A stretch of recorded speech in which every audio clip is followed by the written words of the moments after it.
বাংলাদেশের একমাত্র বিদেশি বীর প্রতীক WAS অর্ডারল্যান্ড ৭১ সালের মহান মুক্তিযুদ্ধে বাঙালিদের সাথে কাঁধে কাঁধ মিলিয়ে যুদ্ধ করেছে বিদেশিরাও। তেমনই একজন ছিলেন WAS অর্ডারল্যান্ড, যিনি কিনা একমাত্র বিদেশি নাগরিক যাকে বাংলাদেশের বীর প্রতীক উপাধি দেওয়া হয়েছিল। চলুন জেনে নেওয়া যাক কে ছিলেন এই অর্ডারল্যান্ড।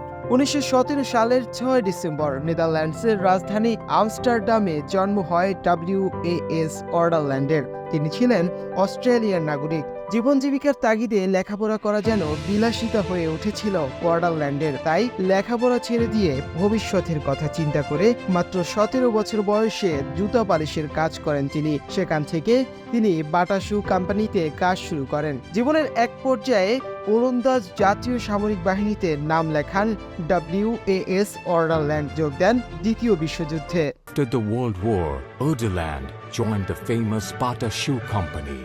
WAS অর্ডারল্যান্ড বাংলাদেশে এসেছিলেন ১৯৭০ সালে বাটা শু কোম্পানির ব্যবস্থাপনা পরিচালক হিসেবে।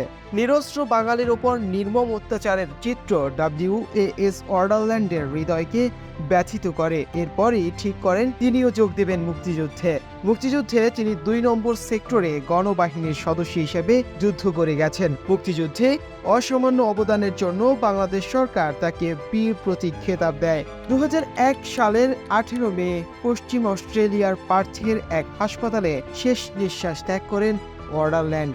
দেশ বিদেশের আলোচিত ঘটনা নিয়ে সব সময় ভিডিও পেতে স্কিলফের সাথেই থাকুন। আর অবশ্যই সবার আগে আমাদের সব ভিডিও দেখতে স্কিলফের চ্যানেলটি এখনই সাবস্ক্রাইব করুন এবং পাশে থাকা বেল আইকনটিতে ক্লিক করতে ভুলবেন না।